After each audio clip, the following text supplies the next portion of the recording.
Athupi penchu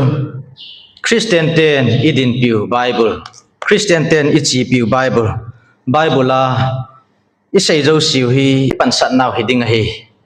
iki khai naw jong hiding chejong le i khum kha naw jong Bible ma hiding hi iki bul phu na ding wa kadai sa chu Bible la i pansa ding a hi ji a chu Bible chungchang thu do la hin ani sei khwa ma sau ten chezo ting le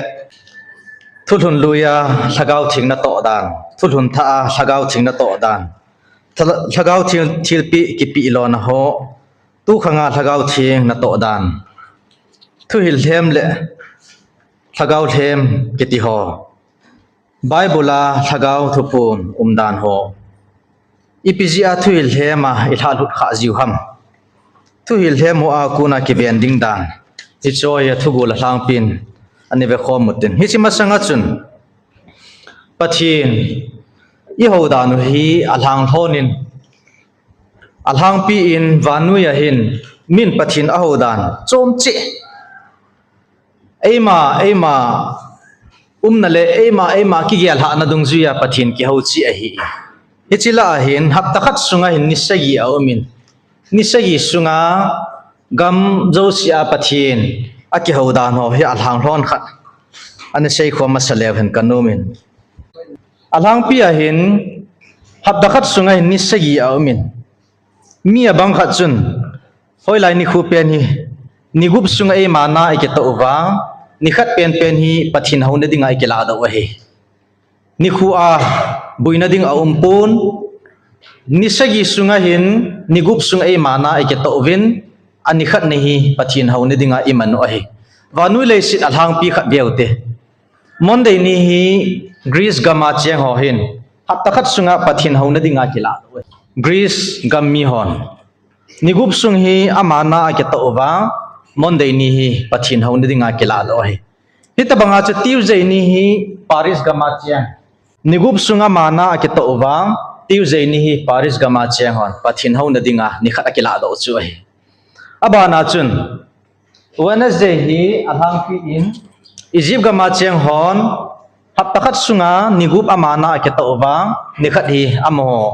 pathin aho na ding wa kila do he abana hin Thursday Friday hi alhang pia Arab le Pakistan ipi pathin ho jong le pathin ho na dinga pathin khatwang au me ti wa nui jin aho he pathin ho na dinga ni khat akila do Arab le Pakistan ten abana chun Saturday hi alhang pi in Nepal gammi te ai lo le Israel hichibanga chu Sunday hi gam atamzo te tawte agamin chi jang kimin pha da tan tin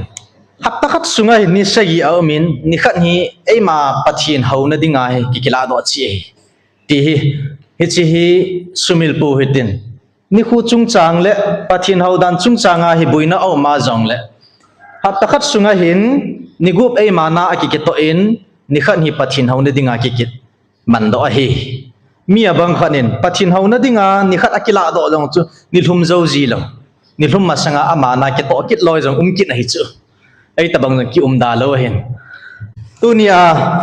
ipan sa na ding wa Bible cha ke ta lang ma sa pen chu 2 Timothy bung thum chang som la li som langa som lagu Bible reference ka hin pi hi akile nu kha pen pa a hi nangwang det ta na ta san na ki hil sa cheng si chun ding det jingin na hila pang ho chu koi a hiu na henai Krista Jesus sunga ta san na zala hu hing na puilu the chi na na pi the pathin le kha bu chu na chapan la ya pat ne sa a hitai pathin in hu al ha khum pathin le kha bu cheng si chu ki hil na ding ki pho na ding ki pui jang na ding le adi lama ki chu na dinga phata a hi chibanga chu pathin le kha bu thieng hi ikingai naw ipan sa na wa hi athuma kaya chun Christian ten ichi piu le ikibul phu naw chu Bible a hi hizia chu Bible say ding Bible athip le thip ding ti hi ichi piu a hi hichun Bible a phata ikibul phu diu Bible ti lo adanga kibul phu lo ding ti na hi tunia hi chi ki hil na hin iki bul phu naw le ichina lhung piu ta san lhung pi ho bung mi thing te ho idin munu vet ka ki hil na le bible to ki kala a hi lo le bible mangcha thulhem thu hil hem ho vat la na inei diu hi tunia iki hil na ding ba thu pi pen hong hen tin bible hi pathian le khabu ai lo le pathian thu ti a ki he a hi hi chi bible hi ong ki sut do dan ong ki pi dan ni a hang pi in veleven bible in a het sa nom a sei nom mo chang ke ya o a za the ya thim ga ho mangcha an sei sa ji gaw le zan mangcha a thupun anei na kum anu ji in hi chu Daniel le Joseph tu simho a kuna ani ki mudo e ka kum le hin vantil ho thupule thulang sab din asol ji e gospel Luke chule Daniel le khabu chule adang danga jong kim e thagaw thingin ahu alha khum lut pi a mi himin a hin sut do zia ku na he pathin le khabu thi inayu a he pathinin kala kum le sungil lam ogin mangchan thu ani phung ji e lengte thot khat na bung som la ko chang som la ni a isima le a ke chi ni thu sim le thil su ho le thil tu ho jong mangchan thu phun an nei nu me Jesus Christa amata chunga anato athu hil hon athu ani phung do e hi chi ho hi Bible hung kun do adan le Bible ikipi lo na ikipi dan chung chang thu a hi akhuti a le Bible hi kum sang khat zanga wal tabang mi thing mi somli chunglam velin a hin su da hi ta he le hi chi hi Bible hi aung ki sut na jong mun chom chi mosi chu leng a hi na ai lawal alam kai na akuna a hin sut Joshua chu ngalam kai a hi in David chu kel ngui ching a hi in Solomon chu leng a hi in Amos chu le thim gaw dang ho jong chu gen cha ching phabep anu umwin ita banga chu kitip na thalanga Matthew chu kai dong a hi in Peter chu ngaman a hin Luke chu lo thim a hin Paul chu ho hil a hin chule adang dang ho hin ama a hi naw dung zui chia chu pathinin aman cha Bible hi ani sut sa a hi kum hi ti chan a chi ta wanga hi Bible hi tu ni chana hi akikal na le Bible adi lo na a umpui gam kai chom Jeremiah le Mosit hi Egypt gama hi chu tulaya Africa gam kai iti ho tabang itabanga hi Paul chu Roma a umlai sungkula pat le Korin gama pat a khuljin le na ho a hin su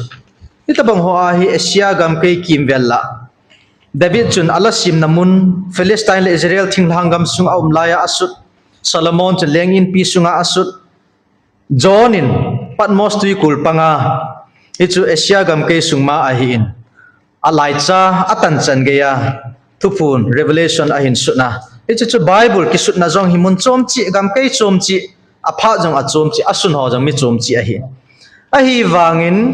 hitia muntin gam tin le hi na chom chi akun ki het tu ki mutu chule ki ho tu a asunu a hi jing lo wangin Bible apumpi athu akikal le athu akitu mo khacha umlovin kilhon ta athu apara pat a cheichan athu akilhonin a hi hichia ave sa chu hi le athu hung kun do na hi khat a hi lawa hi le kikal te ding a hi ama wang pathina kuna hung kun do chi a hi ji a chu pathin ama ta a hi apho chi na hi ban jama chun tu khanga Bible hi kingap na thei ta san thei hinam ti hi ga veuti Bible hi lei sit chunga ki zu do tampen hunei ta le thunei ta hi aung ki su do dan le aung do dan ivet jong le thil kidang ta hi malaya pathin le khabu ki su na le nam la ho manuscript tampi aum na lai ji tu khanga hin Bible la thil su amun le akhut ta vet thading a jong amun le amul phochin thading archaeology so a ku nin jong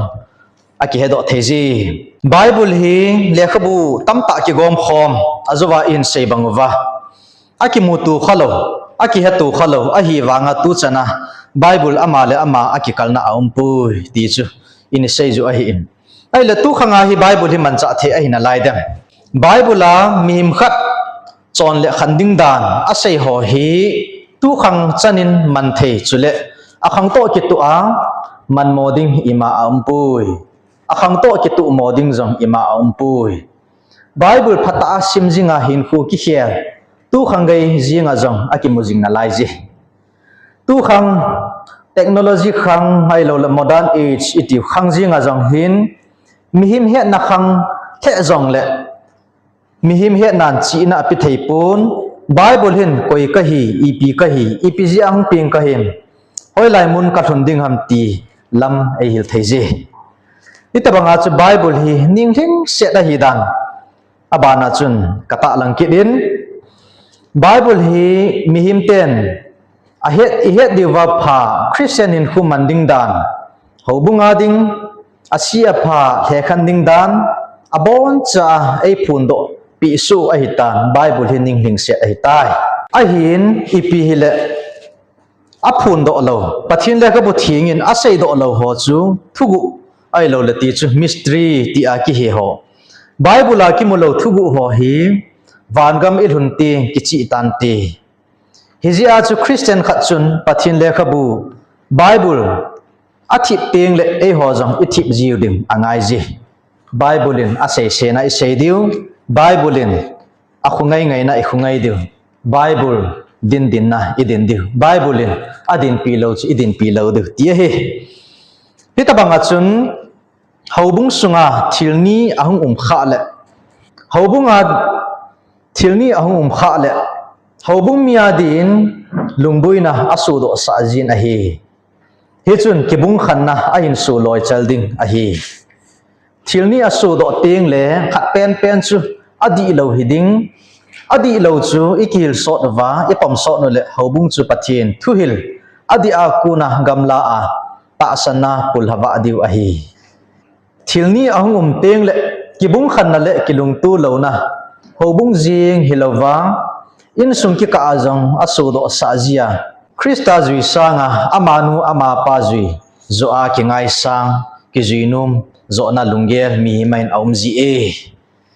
hichang si chu alhang pia bible chungchang thu bible ki ngai na the a hi dan bible a hin revelation thing se na pathin in ap dan chu isei ju a hin bible a ki mulo ho chu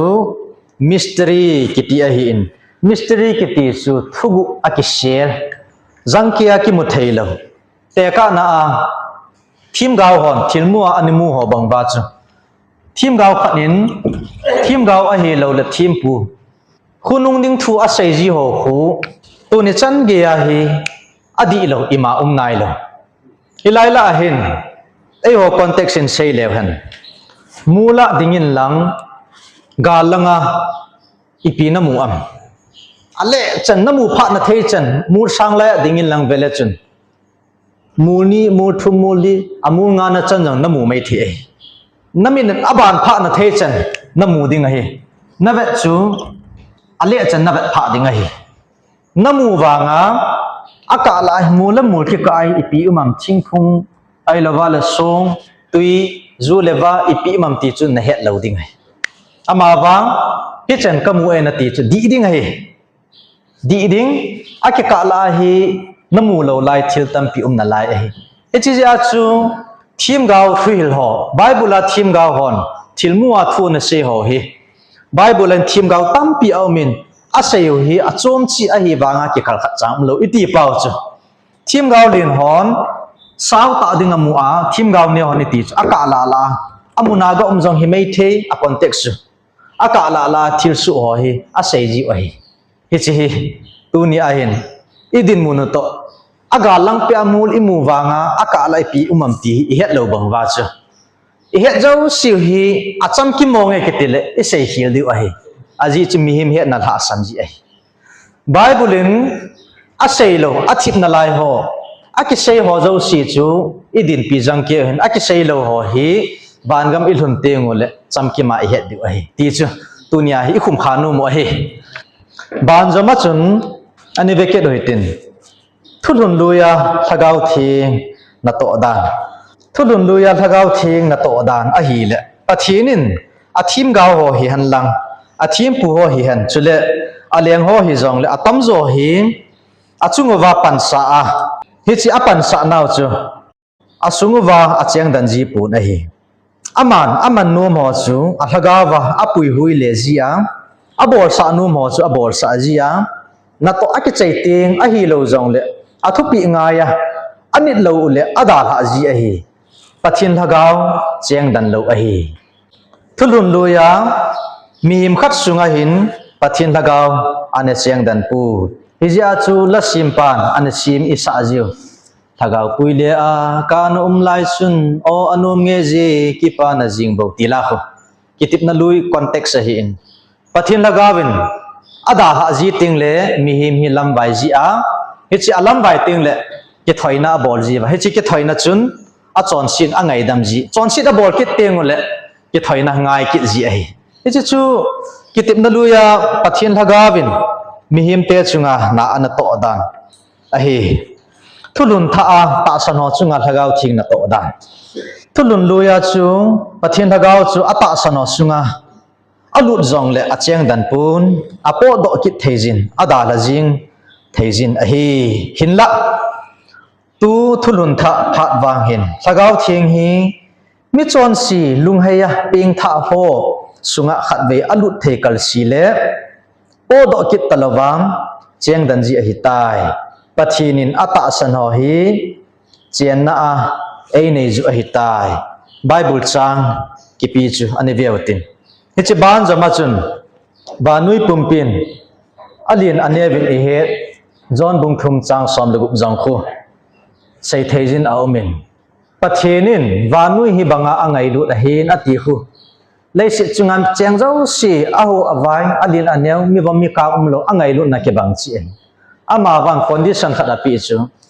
คอยฮิจงเลอาตาสันจันจูอติยาปนักคอนดิชันขัดนุมาฮีวานุยอังไงลุดวางินคอยฮิจงเลองกิติติงเลคอยฮิจงเลกิติจูอากิกาลาฮีปามันคอนดิชันกิปีตบังอาฮีคอยฮิจงเลอาตาสันจันจูอาตาสันโลหดิงอากิเซตัลนะ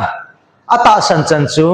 มังทะละวังตุนสดหินนะอันนี้ทีนั้นเดียจะปาจังขัดจะปีหิตายอาตาสันโลหดิงอาจู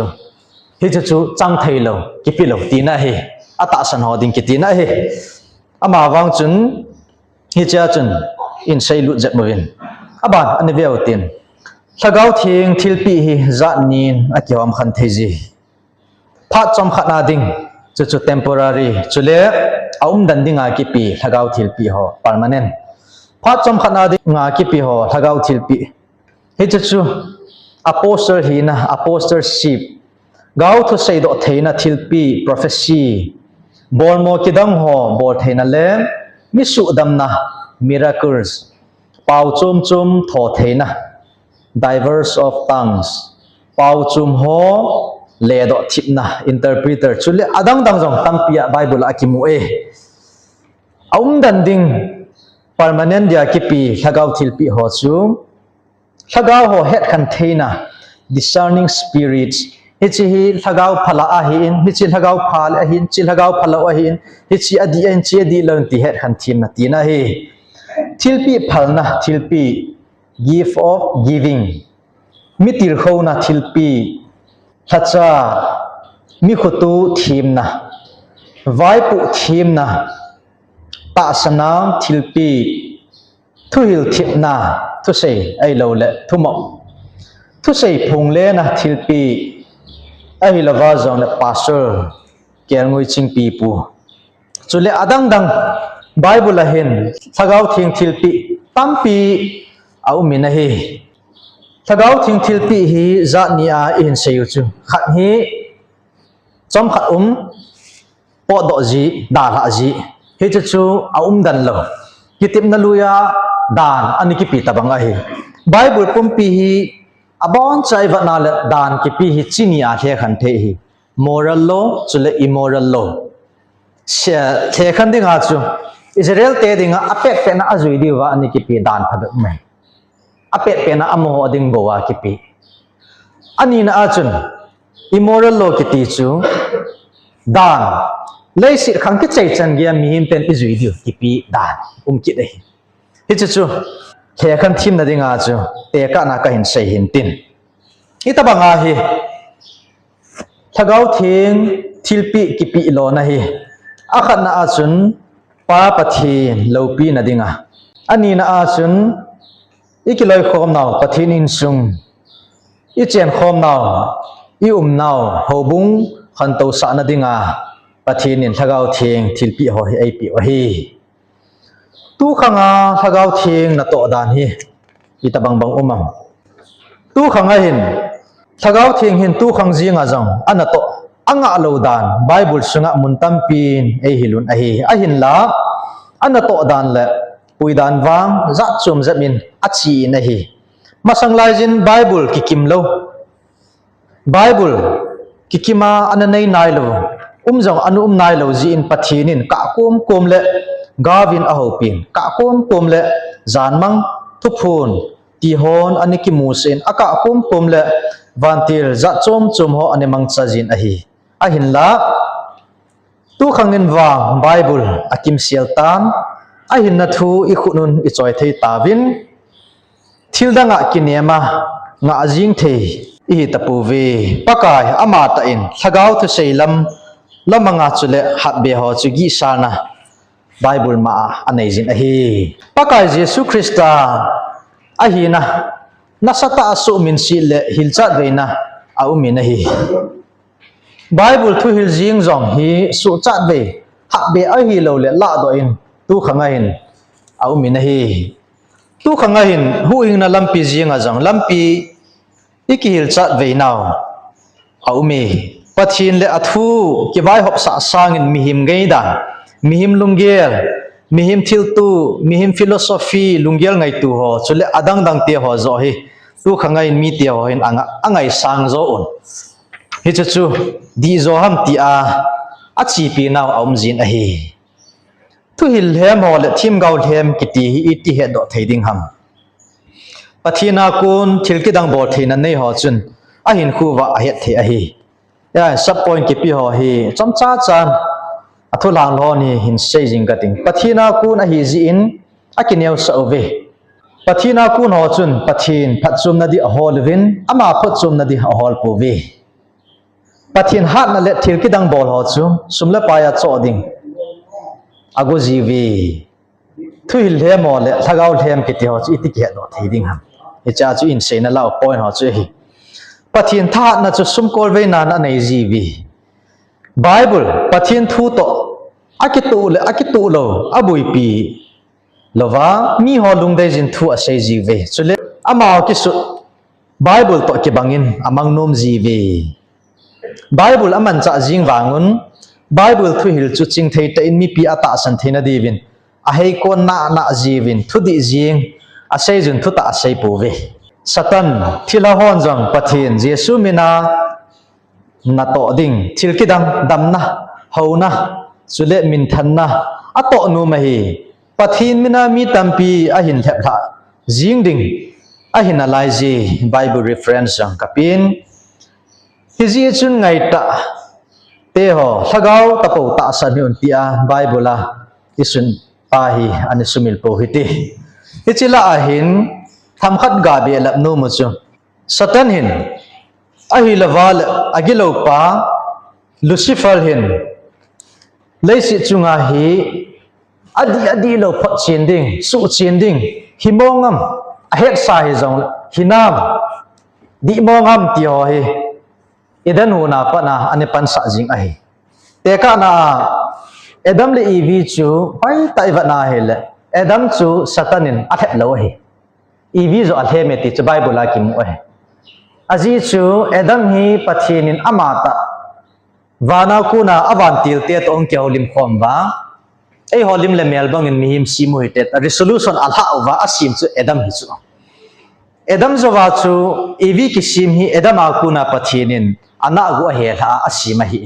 pathin dim le mel akilo na lai ta chu adam chu ahila adam ki sim zo wa hi ev ki sima hi za chum be a adam ki sima hi pathinin hama a hai na hu chu mi him pa ana hom sung a hai lu pi pha na mi him su hi pathinin alhagau a hai lu pi pha na mi him su hi in ichi pathin lhagau chen na Adam chu satanin a thek ngam lo hi aji chu hi chi Adam chun pathil mian ma pa satan chu a he nei ama wang evi in ani ha phapo in hi chi mala chun evi hi Adam a ku na ana gu a ku na ki si ma hi ji chun aba kai hi chu satanin a he in Adam a them ngam pun evi a them evi a ku na Adam chu chon sin na la hi tia sai theding bible a kelang do e ai la hi chila chun evi hong ki thama hi satanin pathinin ne loading nga a sei mong ham ti hoi thudo an do chu a sei mong ham sei cha sei a hi hi chi ban jama chun thena sa sa ado a hi ti a jong la thedin a me o le ti gel vam ne theding ne moding abon cha hi a sei mong ham ti a ado pa hi satanin ki hen mo sa hena sa sa ado a hi hi chi ya chu ev ki palna ding na ana to khai hi tabang ma hi chi concept tabang ma chu kitin na tha langa jong satanin paka yesu chu khepatip ding ani gu de ni som li la jan som li gam thip gam mang la ya paka yesu a la ya chu ta salama chu ni som li la jan som li ki ti chu gil jong gil kilin tin cholong cholin tin adang jong cha in tin hiding a he chi chela ya paka yesu chu satanin thumbe a the patima hi chila chun adang dang chu sei da hitin khanin sei jing ka ting hi chila chun a sei chi pi hami ti le thangru ma puya leisi chung lopi no ho zo si ha ve sa leisi chung min than no ve sa hi chi leisi chung min than no ho a lopi no ho hi tu nya hi ni bo khu a hi le kapi ding na hi ati chi ni bo khu min ni bo khu ma le hi chi leisi chung min than na lopi no kapi ding ne ati ve sa na chu satanin leisi chung amin than na lopi noi ownership a hi na phun do sa ke ya hin tina ta bang he leisi chung lopi na min than na hoi ke ya hi in ni bo khu ma le kapi ding ne tina ta bang a hi chi bang jama chun sung jong chu chang la ki su sa dinga atip kit a hi ai wang pa kai yesu na don bu chu chom be khana don bu chu imu wa he chia ka ga la saw be num na chu adanga hi pu satanin hena sa sa thaina sa sa chi song chu chang la hin su sa ti mo da pa kai yesu ko ma sei chu a su sa jing the hi a bol the hi a hi wanga hi cha sei lo na pen ta chu a su sa kha a hi la chun satan thua nung ding ta chu hi chi concept ho ji a chu bol cha bol mo hi pu a hi wangin mi him chu chang la kiu sia hi ngai poi ta pathin thu ton a te ka pa chu uma a hi hi ta banga hi to a in se chu satanin thilkidang bol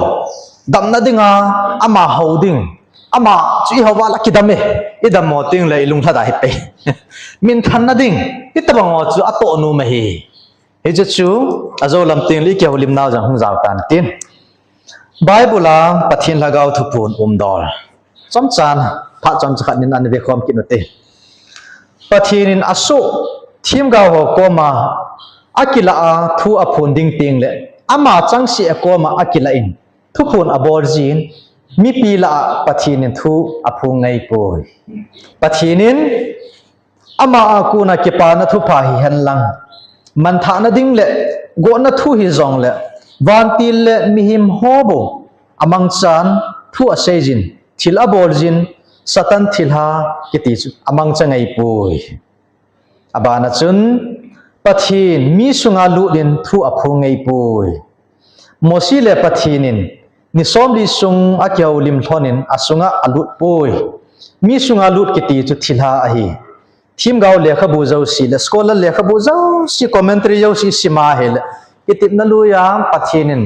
thim gaw te ho thim pu te ha man cha asunga lut chang a ki mu poi ti cha ki chi ni Jesus Christa in ai ngai lu naw thu gospel thu pha sei phung dinga ama thalenga asol hi mihim te bo a hin van tir jang asol pon thilha jong amang changai pui zon bung som ni chang som ni lakhat pan keima ai sol banga nang ho ka son na hi be ije chu bible quotation ai la wa hi gospel ki pa na thu pha hi pathinin van til asol pon thil ha jong amang chapun mi him ho asim sa mim ho hi ki pa no to pa lang sat dinga ingan siu I solo hi aki solo win an sei kha jong le hi cho chu thil chum bi ai te ban jama chun pathin mi him te ko ma akila na munzo sia ki songlal ta in thu asei ngai pon ke ma chi ta nge ke ma hung ta nge ti report abol ngai poi pathinin ami te ko ma thu phon den ni khu iti ho jong he phat atip jong aki mukha pon mi sunga jong alut kha pon ti ho jong chui sei a hi pathinin nam thim dinga athan Israel te tilo nam dang avelin athengkit tapoi chi thu jong so pa ki holim the hin pathinin ibola Israel te chu athan ham amo jong ake thangat naw chu chidang nang dang ho chu I chombe kana mu bana kyo pathin nam than ka hi ve ti ba mi dang si si chu mi na jong mu lo khop ge la ko ani ge naw jong chu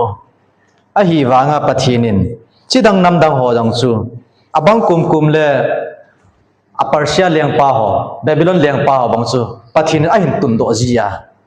ami te ke te wa chu amo su a kai mang ding amo go na pe dinga chu mi dang aman cha ki ji thu chu a khu tia he le pathin nam hlan tia amo ho ake thang at piu ake li sa pi pau hi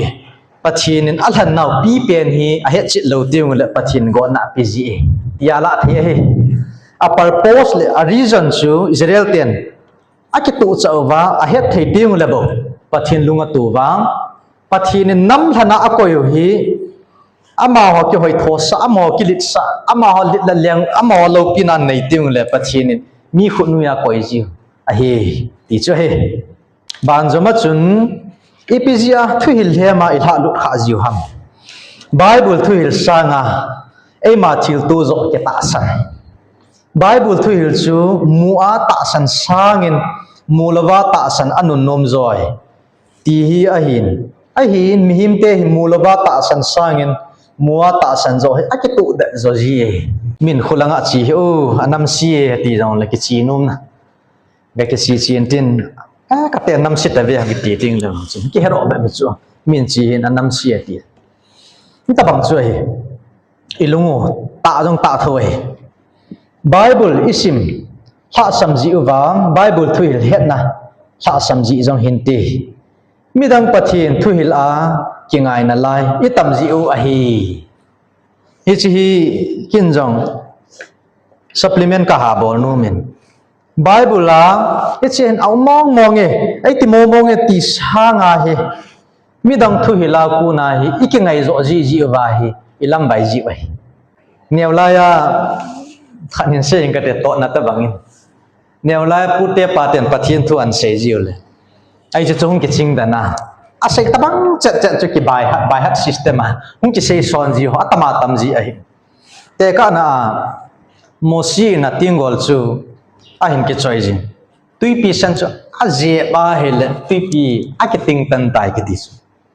bible hi su sim to sim ka thowanga mosin tui pi san chu a je ma la ki ting tan tai te ka sim do lo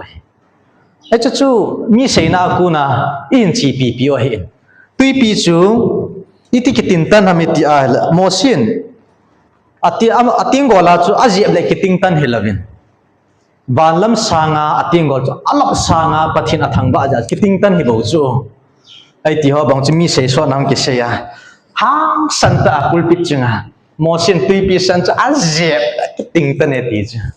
ai chu I sei pi o chu khat ko man sei kit na ai mo het na kingam iti pa chu chu hi no mai chu jong la khat to hin be la kin ning ga ti pa ka Yesu Krista cross a ki khat bi a zit lang avei lang itiu jong khu bible la hi iti mu wam ka hepon kin wang chu bible la hin alang khat pan hi ti na sei ji alang khat na pan hi ti na sei ati hi chu e ho hin zit lang pa ki pan pin zit lang apa a pha pa ki koi ki ni chu bei lang pa chu a phalo pa na ai ku ti la hoi lang pa chu ki pan pi chu mi him lung ge le bible la chun lang khat pan hi ti na sei ji lang khat pan hi ti na sei ki chi zo chu la na ai le ai ho thuil ba jo chi chi pi du han bible la isim do mo tiung le ta san du han e ya chu mi dang thu hi la ki ngai la wang chu jong le มีดังทุหิลหอยังจูดีมองนำตีไบเบิลละพรูฟิบอร์ดติงปัญจาเขเดไว้อีหลอดตาเราดีไว้ที่จะจุยกะเสนอมาเฮคริสเตียนนี่นาวจังกุมจะขัดบาลฮิตาคริสเตียนหินขัวอีปีหินดิวบังว่าอีปีหินดาวจิวอีจีจีอาจังฮีทุหิลเฮมกิติโฮไบเบิลอีตุสาเทโลวะอีหลอดเลขาจิวหินตีปะเทียนทุสางะไอมาไงดานเลทิลตูดานโฮสช่างโซอาอีกอยวังไบเบิลอีกิลัมไกสาโลจิวหินตีอาทุเซโฮอีไงโนมจิวอะฮีอาจีจูทุหิลเฮมฮอนมีหิมินอ่างไงจัดอ่างไงนุ่มอาศัยปีจีวะหินอามาดิงอ่างไงจัดโฮอาศัยปีไงปูวี prosperity Christian ไอโลเล miracle easy Christianity โฮกิโลสิเลสิไงจัดนัสานบาลจีอะฮีทุหิลเฮมฮอนเฮลัยมุนะนะฮงุเลในละโกลอดหินนัดชุเลวางละหามนะมูดิวอะฮีวานกามานะมินกิสุนดิงอะฮีที่หออปันสจีวินไอฮิจะจูฮิลวินบานกำลุดเทนดิ่งจูฮิติหอจีจูฮิปูนลำจุมเบะขนาปะทีนินไอโกมูปีนาวลำปีโจจูฮิอดีเลอตะเกะขันนะเขขันเทโลจีจงหินตีทิลเฮขันดิ่งดานหาสัมจีเลมปัตเตนะหิมองนำหิมองล้อมตีเฮจินะหาสัมจีฮิฮิติหอจีอาฮิทุหิลเฮมหัวอิลฮาลุจิวหินตีบานจอมาจนทุอิลเฮมอากูนังนี่กิเวนดิงดานุสตันเลทุอิลเฮมฮอนจงไบเบิลอมังซาอเวตีเฮตangayจีปะทินทุพัตอาซิมจิงดิงเฮดดิงจุเลหินขัวจีปีดิงอหิมงเงสตันนินจงปะทินจูหิงจิงปะทินอหิตีจูอเฮดa he in pathin thu ajang amang chai azuwa in sebong thubulai sebong akim la in sebong ba chu pathin hi tabanga sei mong hina hi chi song chu chang la ke su sa in am lai lo la hi chi chunga pa ni ke chom la na van tir ten ki su kha na lo ne na dom nan te ti ho dom na ve ta a hi wa nga chu hi chu pathin thu ma mang cha mi a thep ji a hi dan pa chu hi chu he khan thim na dinga ikivian do theina ding wa chung pathin thu phata sim ding he ding chule chi jong chi pi angai ji mi him chi na ngai dan la thil tu ho hi bailam ta khep tha the a hi jin thagau thing thil het khan thim nan ki ngai ju ti mi him chi na le mi him thip na ho a ku na bailam ta ikithem tha the ju iti pau hi a hi jong a hi leisi na hin hilaya hin Bible mama apan san khat Bible apologetics khat om khat hin saying kating Bible hi phata a concept ai lo wale Bible la ki sei pa hi ipi ki sei mo om ti hi het chit la wa he le mi him chi na hi ila teng le hin achum be khat ke la ro the ji ia scholar tampin jong theological student tampi scholar tampin jong azo zo na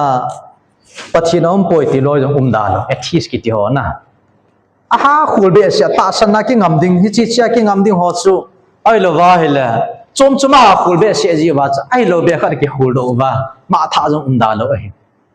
te ka na wanu le sit hi solar system ni sa planet hi abang le git abang le ko itiu da a chaina pen Pluto hi aka le mangji aka umji ji hi ti chu le kha thimon a sei ju a hi ai le Joshua khangla ya Joshua an gala sa na ni thum ku na amel ma te cha ke the chai gam du a ke the ni ong thuma amel ma te cha azam chi ba le iza nam khat chu zam mong diu gar zam diu mun khat ang ki form ki do wa a hin do ki the hi ji a chu Joshua in hi chi mi te cha tha gam hil theina dinga chu pathin ko ma ta wa hele aizolan thang bumbel a chini sa ding dan tai ti khat Bible a Joshua le kha ba am be to ichi bang khu te ka na ka hin la ding hai ichi khoi tai ge la tu khanga hi in vat kina he Bible a chini sa ding dan tai ti chu hi jing ai la tu khanga hi vat na la ni sa hi ading dan sa da na hum cho na ni sa hi jing le kha sim ho high school a jang ki choi hitan ni sa hi a sa leisit Mercury Venus at kitia adang si hin ni sa hi avel le le a khat bel hen ting la kum khat ne ti chi sei yo he ni sa hi ading dan dan a khuti le bible hi he na chi na la samji a jong mi him te hin ama holungela an sut naw jong thabe uma ai ti che do the a concept chi pyramid le ni sa ha chule le sin atang danin joshua gal sanin gal azove amel ma te koi ma zamang talang khung jing han lang la zamang chai thei ja a zamang chai ma sangwin ni sa ding danin mel ma te sa thane a concept pa chu ani sa din dan la din lo ji chun kinin le han ani na bible a pan sa hi di ekinil du ke chai thei lo di chu a zo na la bible hi adi poi ti naw jong ding a hi ama wang chun bible a ki suno hi ipiham a moral chi hi hicha ku na ki til do na ding hicha ku na hi pathin lo pi na mu do na ding hicha ku na hi nang le kai ki til khod ya chu timothy le khabu ai sei wang wa chu pathin le khabu thieng ki hil na ding ki pho na ding ki pui jang na iti pau chu chu ai ti ta banga chu the a hi ji a chu bible hi phatta sima phata chi ding hito hi bible la hin bible la chun apologetic sakitin het ha sajak ai lawa la ki holim khom denga thil phata na heti ho chu aum theji aban joma chun tuil hema kuna ki vian ding dan ho chu hi tabang ho atwa in sei bang wa chu tuil hemo tabangin in hem de wetale e bible chu di lo en to azo he adi je ma hi adi je pa hi to ai ki pi oi ki ti han lang hi le ta san diu ham na ai chu concept long chu ga age lo hitin athum na achun pathin min pan thu sei zo si gau chang zo si thilki dang bor zo si misudam zo si pathina kun a hi pui ti sumil hi in hiji chun hi ho zo si chu patimun nangma ngai dan le dina sa na lungial hilavin bible ni psa jam bible thu to ke tu na ti zo hi ibet ka ding a hi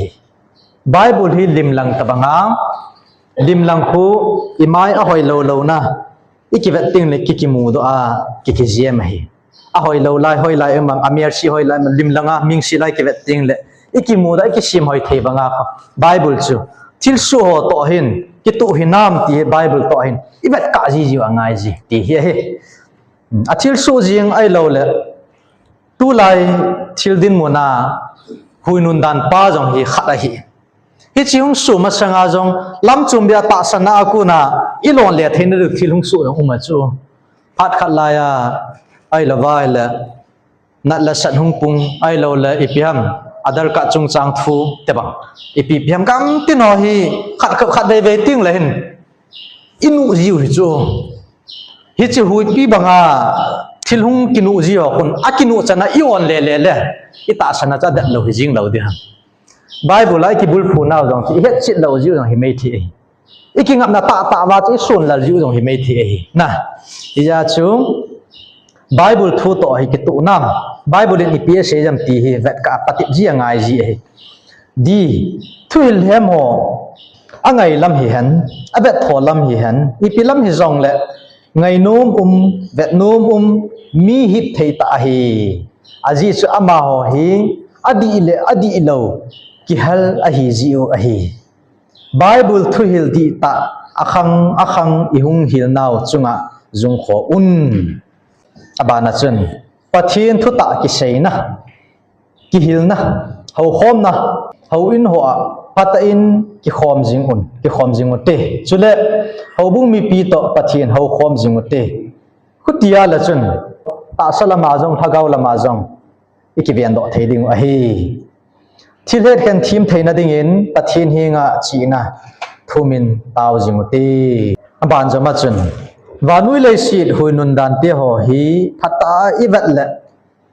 pha ni akino tan mihim jing jong hindan chondan khandan abon chan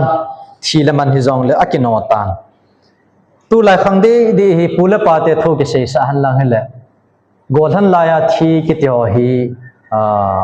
ingap iti du hitantin ama ta mongin intum ki sun man talawa thios ingap iti ho hinna tila ingap iti du hitan ai wanga a huinun dan to ki tu gale nei o hin agal do dinga chu gol hang ho aha na ai lo le papi ho aha na atha ha ikun lo wala koi kun ding ham kati na ai le gala kuna akhan don la ya hin khung cha na chu ute pa te to chi banga chu ama hung khan le na in tum lo tum ki sun thelo in ga ma sim the hi den ya chu pute pa te thu chi an se ho jong hi tu la khang to hi bet ka di mo hi nam ti ho jong hi the khan pha jong u ma hi chu chon dan pai thelo au min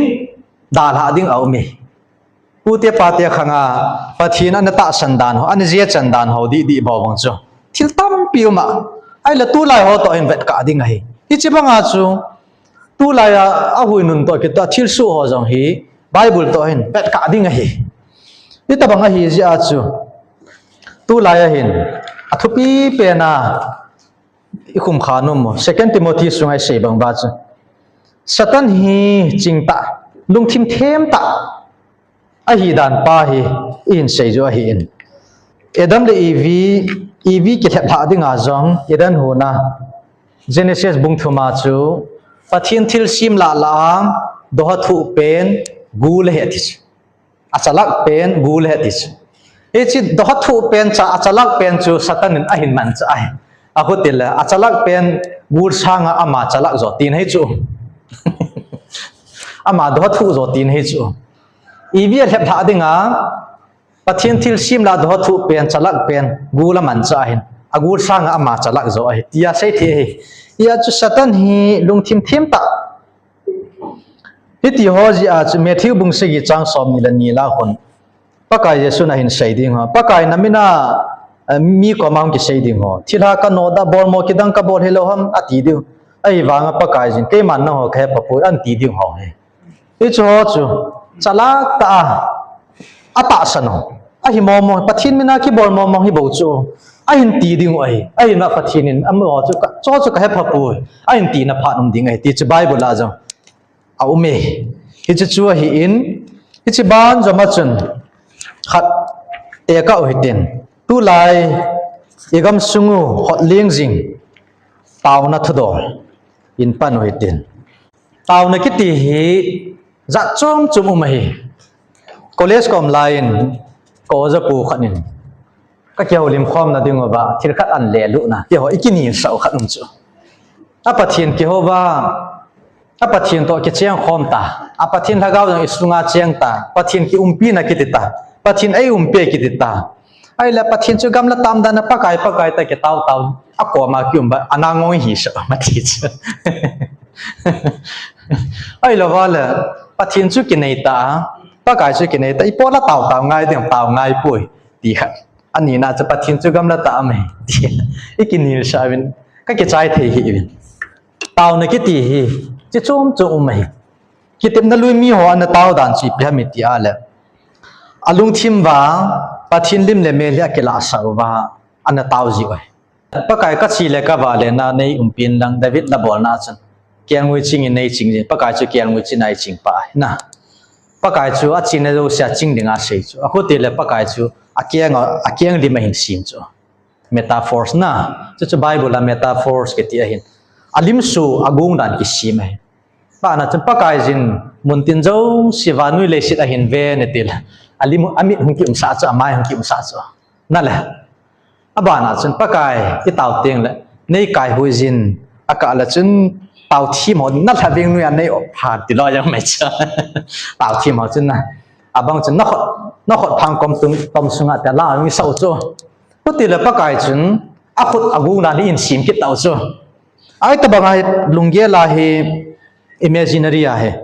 pathin chu amit akam alei ki umsa akyang ki umsa akhot ki umsa ki taw ji hi chu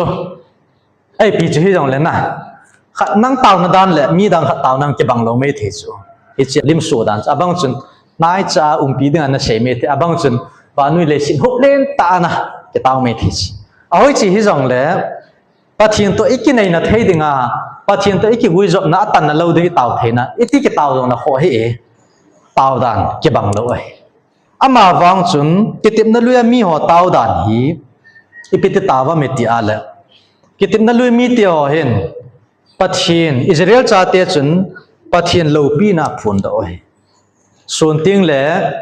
mei lo ma apui zanting le mei ku nga apui ai chi ho chu aka kum le hin alungun na chim ji a pathin ko ma ki phin ji ba zia chu pathinin ang ki phin ting ula pathin no chunga lung hang ji a wana ko na mana pi ha ki le la ani wa a ha ne di sano chu sung kho wa china man ki no chu aka le si jong chu ke ni ki su ji a le avan lu ji a thiloi jong ji ai tabang chu ma tabang ho a hi om jing lai san thil su khat Israel te Egypt gama kuna tu lai din mun to in sei mat theina ding wa cha thului tham khat lang ka ti Israel te Egypt hi asu channaw mun abang in ai gupta tin ai pi chui jong le asu channaw mun a hin Egypt gama kuna ong ke to do wa hi Egypt gama ong ke pat do ni khu wa pat ni som nga tiu te Sinai mula ai la Sinai mula hi Mosin 10 commandments agala chu Sinai mula dan thu som agala ka hi Egypt gama Israel cha te chu ipiane bol ta ban sanadang ka ipipilim hitang an ki pu ho chu ala khom wa bong lim an sim wa milim sim thu an sim wa an bo khu wa an ho wa pathin an ho kha ta chu apathin ti chu Egypt te pathin an ki pu lu ki oi Mosin Sinai mula thu som agala 10 commandment Israel cha 10 pathinin ahin pui do jing wanga chu alungel chu hitlang hi na la hi chu he theba hilang hi na lai ji a chu Mosi po do ka hi a problem or a circumstance chu pi hi wang chu Bible a ka chin pu ne la cha ji jong hi mai the ai lo la ka la chu kina akibo ki phunna new ji jong hi mai the thil tam piu mai the cho chu I sei dio hi pu thu somaga kila ka chu bonglim kelchal lim bonglim an sim ba ani ho ba etia chu Egypt te pathin milim sim thu pa chu ani ho ro khau ta chu Mosi hong kilia amu mu chu alung han dan chu pathin ko mata wa pathin tu sa dung ya Mosi in pathin mi te si hilanga hong bin lang pathin ho loading milim sim thu ang sunga bo khop ding sing si chu na ho chu ho ta bin ti chu ai la he cha chu Mosi langa hong si chu pathin mi te ai te milim sim thu ang sunga bo khup te ho chu phabe kin hoi chu amo chu pathin sanga amilim sim thu pau zo chun thil ai pi thei vin te ai bol pi thei zo vin te ti chung su ta chu amo hilanga ki hilna pau chu ana ta san khau ta chu ija chu Mosi ni pi bol ta pathin to sa dung zuya na ami te ho si za hi na champai ki sa do bit a champai chi ki sa do ba milim au sunga bo khup si chabon chawa atha sa chu asu pi u naw ngan hi di chu ai wa nga pathin thu ong i ting la hin pathinin asei thuan tan kal si chu khan tu ma nei lo ai banga chu tu khanga jong hin pathinin thuan tan ting le pakai tha cho ho ai lo la milha mo ti asei lo ding hi an le khan na ding chu adi lo ham ai lo la pathin ta san ham Bible ta san lo ham ti chu jang ke hi hidi ham hidi baha ai lo wala hi mai the ki to chui lo ding he na a hi ti la hiding a hi pu ya ti la hi lo ding hi mai the chu a hi wanga ki to chui ti thei lo di pathin ang sunga cha hi chil he khan na chu mi chu ka chi sei ai ami te hi jing wangin asu pi au nau hi wangin pathinin bolivin tongwin ati ting le koi ma chan apia thei pu ti chi iga ta lang ai ti chi banga chu leisi chunga hoinun dan igam sunga wa thim gau them ai lawa le thim gau ta be banga hungkilang din mun ho hi in lu thu zama sangovin I paper wa ku na ki holim hom ding a ai lawa le sei khom ding a igia do o ma hi le ga sei khomotin gao thu tim gao thu sei thu ti he pathin thu Bible achaina gao thu zon thu pun do pathina ku na Christian jen ita sam zip sihi abua kitat do ipom pathina ko na thu iza achai na hi tia ipom ahin hichi chai no a kununga gaw thu chung ding se te alo le ta san pom dan ki bang lo ila wa hin tu khang jang hin aum jinge ti imu bai ye chun chi thupon do hi achai na mong ipom thi diu ham alo le chi wa yang pathi ni ami te ho hi te kanan pathina ko na chil bol thi na chang thu sei thi na chang chilung dum ho het thim thi na chang ti ho aumin kole sa ho 70 event so hi gaw to prophecy hi atang lu with asaying ama ho chen ya atm chu na ki ha be wali he ti ka ha be thawin chen zo se kun pathian thu di ta baptisa na ki um hi iche pi dan le ta ipom dan khat chu mai tuin evangelical ka aki khi be se ai ring wangin atm chen la thu ki sei hoi tai nga ya hal pathian mi hem ho aman cha abu akitat do wang chu relation to chai na ta kan ki ban zo min zong ase no he no pathian program plan ho chu aum jinge ti he akizai akimoi ye chun chi hi dunia iti yer diwang iti se diwang se tha na khat alo le hiti dor hin te ti khat chu oyo akun ni le akun ne che adingam ti yel hi chu thudang tampi se 11 bible chang khat in ping katena first korin bung som la thum changi chang ko chang som hin siming kate lenu kha lemasa umin hizong le ken akile nu kha in siming kate korean thot khat na bung som la thum changi ngailu nan beiti nei punti gaw thu sei do jong le beiding pau chum tho jong le hiding het na jong le beiding a hi izina miti le ki het naw le gaw thu isei do naw hi bukim lo a hi abul hing acham kim ahung ting le akim lo chengsi beiding a hi bible kalwala ti ha seule seiding tam khante tu lai ai chi ban jama chun hindi lapkin ingate thudo achun israel ten adolal penu gar khat anei kin chu tu lai jong na ai cho jong hi kita bible ki se ho jong hi nai tu ta ti jong dunggel da chum ma ai hi wangin hi chu ho chu te ka na za chom jong le mi him lunggel to athil su ho hi isu tu ale akilo na hi akitu na hi ai wanga chu di mo nam ti pa chu azowa bible la ipi pa chu lengam di ham ti chu final decision ai hon ko yoten te ka na in line nita english two parallel lines never meet each other line nita jang kya ke kai aroma ki pi hi leisit ke chai jong la chi jing ni ti na line nita ke kai hi i ti tiang la ke su tu lo ti nei gap hi ki gar moding ki bang ding even na la kilo na ho alim kilo agung dan kilo ai wa ki su tu lo ni tho ding ai na khana ki sim thei lo we ni he cha chi khom ba nga chen ni hi ding ama ni i ti tiang ne ki su mat lo ding jang kya line ni ke kai ti chi banga hi tu la ya thil su le hoinun dan i pidin mun jong le phan azo ai se bible an se pa ten ibet ka ding tua gaw thu itio dong chu kitin na tha chan hi pathin in thim gaw thilmo revelation a bible hi thingsia na api oitan alang pia gaw kiti wanga hi pathin in aman cha chi chom hi abang chu hilain sundo in hilain hinji in mel chin chi ti hota bang na abang chun thilmu amu asud do sa bible chu thingsia dei te ama bang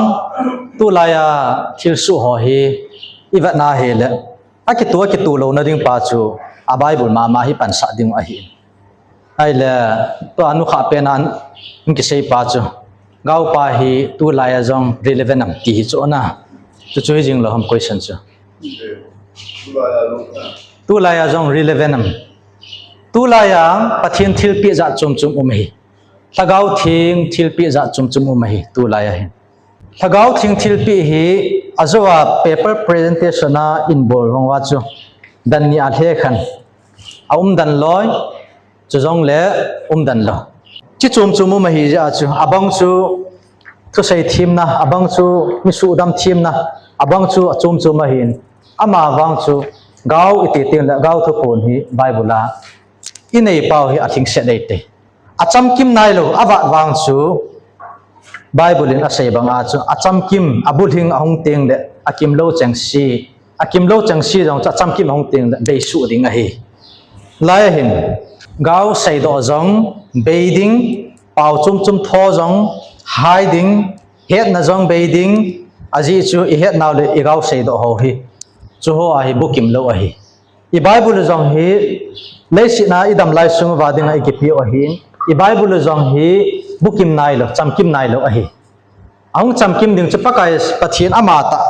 to im khom ting le van ga ma ting le hung chamkim na lai ding a hi ama bang chu leisina mi him te ding a chu athing bang cha thing set tai ti a sei ti hi akim chamkim monge ti a sei ding a chu van ga mi thun ting le aba chang si he be diu tam pi ho hi van ga mi thun ting le pathin ai he sa ta min te ti he